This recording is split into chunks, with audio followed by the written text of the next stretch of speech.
Muri yeZimbabwe ndadzoka nema updates manyama inini mukatona ndatoya kudai soziva kuti panenge pane something chinenge chichiitika. Saka inini ndogara ndichida kungogara ndangoseta the record straight because nyaya ndiri kusangana nayo panapa iri kutaurwa accusation hombe yekuti inini andikwanise kunge ndichiignore zvinhu zvakadai so. Now ndiri kunzwa nyaya iri kubuda panapa iri kutenderera ma-streets e-social media umo matiri kufamba pari kunzi zvoni maudzwa here kuti shasha yabvuma mota nemari muchasvinura gore rineri. Inyaya yandiri kunzwa kuti shasha yabvuma mota nemari. I don't know how and I don't know where kwazvaitika izvozvo, zvaitikira kuside kupi, ende shasha yacho iri kunzi yaiswa ipapo paiswa comrade Bombshell Blessed Geza. Accusation iyi iri kubva nekuna uyo anonzi Chimama, ndiye ari kutaura nyaya yacho. Ari kutaura kuti zvoni maudzwa here kuti shasha yabvuma mota nemari. Inini munoziva kuti inini ndiri munhu wekuti ndinosapota munhu wese anodedzera kuti pasi neZanu PF. Zvokutoti kana uchinge watosvika panapo watondoona kudai so, tanga nekulike this video right now kuitira kuti ZANU PF yacho iboyikane as usual. Saka pandasangana nenyaya ichitaurwa nemunhu akaita seChimama, ndabva ndada kunyatsonzwisisa kuti alright, tanyatsoonzwisisa kuti zvine proof here zvinhu zvekutaurwa naChimama panapa zvekuti shasha iri kunzi yakatora mari, yabvuma mari nemota. Asi chandiri kuziva pane musangano wema-war veteran wanga uchiitika vamunangagwa nema-war veteran avo, maybe ndokunga zvinga zvekutaurwa, but nyaya iri kunyandishambisa panapa ndekuti kuma-war veteran uku kuri kutaurwa manhirikini Mudhara Geza agara ari parani kuti apinde muZimbabwe. Saka ndokushaya kuti manje mota nemari zvacho azvibvuma ari kuside kupi. Ndo nyaya yandoda kunyatsonzwisisawo, ndambotraya kuda kunyatsoona kuti pamwe inini ndindega ndiri kuona zvemusoro mangu ndega panapa pane zvinhu zviri kuitika izvi, but ndada kunyatsonzwisisa kuti mota nemari zvacho azvibvumira kupi. But ndiri kuonawo pane mumwe ari kubva ataura kuti ukataurira vanhu kuti nhingi nanhingi maprojects anhingi unonyombwa ukakungura kuti chii chandange ndakuzvitaurira, unombobvunzwa kuti ma-V11 acho kana zvadai regai titaurire kumaterrace tione kuti end game inoita sei. Gore rino tichadzidza zvakawanda akomanaka. Unoona nyaya inoitika ndekudai so, kana vanhu vari kuaccuse Mudhara Geza pazvinhu zvakadai so izvizvi, chandonyanya kudai inini ndechida kuti ndione kuti ari kunzi zviri kungonzi abvuma ivo vaitsvaga kuti ari kupi. Vamwe vakati polisi ikatotaura kuti kana pana anoziva adresi yake ngavatipe. And the funny thing unoona kuti ana Blessed Mhlanga vakatotorwa vakasungirwa nyaya iyoyi, ukuzoona kureva kuti inyaya yekuti inenge iri serious, unless kana makuti panyaya yacho Blessed Mhlanga akaitirwa utsinye mahara, ndo nyaya yamene kuti munenge makutaurere kana muri kutaura kuti zvoni panapa munhu ari kunzi abvuma ningirikini. But let's watch the space, tanyatsodzika nenyaya yacho panapa tione kuti zviri kuperera kupi, because isusu tinenge tichingoda, unoziva kuti isusu tinenge tichingoda zvinhu zvekuti zvinenge zvine umbo hwakakwana kuti munhu zvaari kutaura. But maZimbabweans vari kuita kakuidairira nyaya iyoyo, because inini pandazodzika ndichiongorora nyaya iyoyo ndiri kunzwawo vamwe vari kuti they gave an offer he couldn't refuse to silence him for now until the silence for good. Mumwewo ari kubuda ari kutaura, ende vanhu vari kuratidza kuti vari kubvumirana nazvo, vari kudairana nenyaya iyoyi. Uri kuona kuti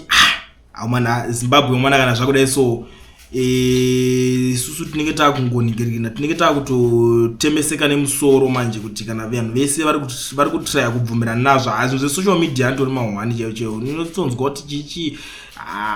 komanaka upapanzi tinenge tanzi takaitiswa here papa. But inini zvangu handisi kumbobvumirana nezvinhu zviri kutaurwa kusvika ndanyatsoona munhu achindigirina. Right, V11 Chimama tipei tione kune vanotaura kwavasina kuswera. After all, Bombshell Geza deserves the car. He is not fake war veteran, but his messages, voices, he has facilitated this. Dai asina kutaura nekupopota pasina, he remains a hero for speaking out. Mashoko mamwe ari kutaurwa nomwe munhu ari kuti aiwa zvakatotwa naMudhara Geza izvozvo acharamba ari gamba. He remains a hero nekutobuda achitotaura ikoko zvakazvaaitoita izvozvo zvekuti ngatisangane ne2030 chichichi zvikonzi he will remain a hero because of zvinhu zvaakangokwanisa kuita izvozvo chete tisati tataura zvakawanda mukuona manje pane nyaya yacho. mumwe wari kuti ase ari kutaya kudairira nenyaya yacho iyoye inasa nda convinced panyaya yacho because sekutaura ndambozviita ndangoti ayo tangai mandipawo proof inonzwisisika but rekedza timbotitaya kudzikadzika tione kuti pane mumwe here ari kudairira nenyaya yacho. Imi munotivhiringidza pfungwa imi amusati amusi maimhanya mese mumwe wari kutaura kuti ayo chimama maimhanya nageza wacho saka waima kutivhiringidza pfungwa kuti wati hanzi maisupport same bhiza iroro unoziva mazimbabweans amene kuti this kind of information yakubva nekupi zvazvipi futi zvakutaurwa izvi. Dai akabvuma nemba yacho zvivharane cause mazimbabweans are stupid analysis who deserve all the crazy stuff happening in the world handina tsitsi nemazimbabweans mumwe wari kutaura because unozati chimwe chandakaona vanhu vakasiya vakaignora Mudhalageza honestly speaking achitaura kuti ngatibudei muri yeZimbabwe tiite stay away omanaka omana inoziva kuti zvacho izvizvo zvinotopedza zvakuti titi sahasha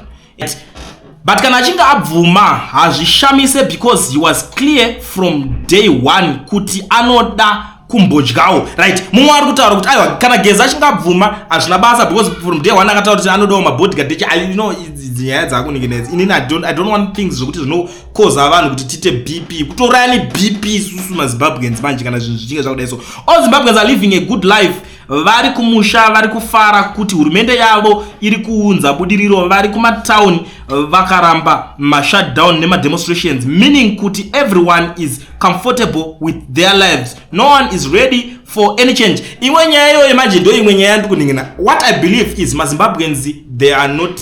happy izvo ndo zvandinonyatsoziva but chinotoitika maZimbabweans tine nhamba zhinji yevanhu vekuti vari kutya cause ZANU-PF inotonga neintimidation munogona kuti matoningirikana but maZimbabweans vanotya kuti kutotanga kutotya kusungwa chaikuti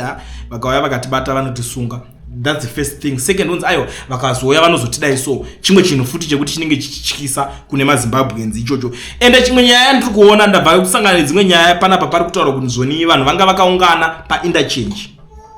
vanhu vanga vakaungana hanzi ya tourism attraction whatever ndo imwe sign inoratidza kuti Zimbabwe inenge ichiri kachana ine kadistance mbijana kusvika pabudiriro why because chinhu chakaita seinterchange cheche chinhu chekuti chiri ordinary mukunzwisisa saka zvachiri ordinary I don't think kuti pane munhu angatoyeverwa nepanhu paya zvokutodaro but havana kuzvijaira hazvina kumbobvera vakamboonana nazvo ende dai vari vanhu vekuti vane exposure vaonawo dzimwe nyika dzavo so chiona kuti vanhu vazhinji vari kudiaspora ndo vanonyanya kutocomplain about zvinhu zvakawanda zvine zvichiitika munyika yeZimbabwe why because exposure iripo vanonyatsoziva kuti apa chinhu chiri kutaurwa chikunzi chakanaka ichi hapana kunaka kuripo maona nyaya yacho manje but iri timu redu rinenge riripo vanenge vachizviti isusu tiripo tiri paground ndo panenge pane nyaya panenge pane dambudziko ndo vane dambudziko zhinji vava yokuti vanongonzi zvese jump kungojamba vachienda havasi kutomboziva kuti chii chinenge chichiitika. People really don't care anymore about politics. Mumwe ari kutaura nyaya yacho inoza ndo zvimwe zvinhu zvinozokonzeresa like vanhu vari muZimbabwe vanopedza vanongoti hai mana isusu this is politics inenge dzine dzakuonekwa sezvimwe zvinhu manje zvekuti isusu hatidi unzi tinotambwa nemaemotions edu but inini panyaya iyoyi kana chiri chokwadi amen kana chiri chokwadi mira tora point yangu mira mbopedza navanhu I second it. I would even put a video saying sorry idi ndiregerere marimba killing what you are doing ndipewo mota ne 500k USD mari I mean why fight for the spinners Zimbabweans coward marimba tiring mbwende kana kutogara nyika yese rimoiri riri kutopindura nyaya kuti aiwa danda ndiri nini ndaitoti aiwa zvatatoningirikina izvo shamwari bo ndiri nini ndoti ndiregererewo vamwewo vanhu vekuti vanenge vari makawadika unozoti havasi vese vanhu vari kuti vanoningirikina vane dzinokakata mushe vamwe vano dzinokakatira kure vanototaura kuti hanzi ndototi id ndiregererewo pane zvinhu izvo zvatakaningirikina but regai tione nyaya iyoyi hamadzadiwa tiri kutoda kutonyatsoifambira timbonyatsoona kuti zviri kunyatsofamba ndo pari kudetsera nyaya dzacho manje pakuti isusu tiri kuzongoona kuti pari kutotaura nyaya yatozara mastreets Geza apuwa mota anzi apuwa mota nemari aumana to be very honest with you kuZimbabwe zvinhu zvakaoma ukanzwa munhu anokudza kuti zviri right anenge achinyeba but zvacho tiri kutoda kutoona kuti type yemota yakaita sei cause vamwe tinokwanisa kucelebrate naye kana apiwa because inini chimwe chinhu chamhanya kupinda pfungwa dzangu ndichekudai so mota iyi haana kupiwa ake as a bribe kana ari kunzi apiwa as a war veteran because he is not fake munhu wekuti akaenda kuhondo akabata pfuti kana pari kunzi mamwe ma-war veteran vari kupiwa zvinhu izvozvo panenge pasina problem but nyaya yakuzonetsa manje ndeyekuti kune vamwe vanhu vakawanda vari kumhanya chinhu ichi nestruggle yakanyanya vekuti varichizozoti havachadi chinhu chinotonzi ZANU-PF papanzi one commander kana kuti one comrade ari kunzi apuwa something kuti andingirine kureva kuti hapasina pekuti achamuka mangwana akuita sei akutanga kupopota ari kunzi akapuwa mari ari kunzi akapuwa mota but these are the rumors dziri kutenderedzwa nevanhu ivo vari kutaura ana chimhama. I don't know guys kuti mimi munoitorawo sei munoionawo sei nyaya yacho iyoyo and it's like nyaya iri it's now everywhere mastreets ese ndo zvavari kutaura kuti mudhara ari kunzi akapiwa mari nemota but inini the way andozageza achauya achitaura nyaya iyoyo achauya achiadressa nyaya iyoyo iri kupisa mastreets because nyaya idzodzo hadzingopereka dzingonzi dzangoenda dzingonzi just like that ngonzi aiwa munhu akapiwa mari obva atonyarara anotobuda achizozvidefenda saka tichazoona kuti achauya here achizviramba mudharageza kana kuti kudidi handisudanya kutaura zvakawanda pamusoro penyaya iyoyo because kana muri vanhu vanyatsoona ndakatobatikana iko zvino zvekutaura chokwadi panyaya iyoyo iri kuitika zviri kutondirwadza mumwoyo mangu kuti shuwa here saka ndiani achazouya akamirawo nemazimbabwe ndinoziva kuti mazimbabwe amene tinotanga takanokorwa tsoka kanhamo yacho haiperi inotoita kuramba yakangotinamira pamune matomboti hata Juma Monya rekuti rakumbonomira pamberi richinokandirana zvimajoka neZANU-PF panozongobuda panzi Monya riya riri kunzi razodai so but ndo nyaya iri kutenderera mastreets. I don't know kuti munoionawo sei I know kuti mune zvakawanda zvekutaura ndichakupai nhamba dzangu motaura ndiri kuti nyazoda vanhu vanotaura something zvinomake sense kana muchida nhamba ndaisa pascreen but ndisingapedze nguva kune vari muSouth Africa vada kuregisterwa makampani obva vavhurwa FNB business account bata veeducation research ana Mukoma Owen vanozvigona vanopedza masports as long as iwo ungoziva kuti uri ready uri kuda contact him on the numbers that are showing on the screen notaura nawo kuti Mukoma Owen ndiitirewo plan ndiregisterewo kambani I think muchabatsirikana ipapapa ndo zvandingangokwanisa kutaura nemi panguva inei pari zvinezvi kuti makampani akuregistwa zviri nyore ovhurwa maFNB business account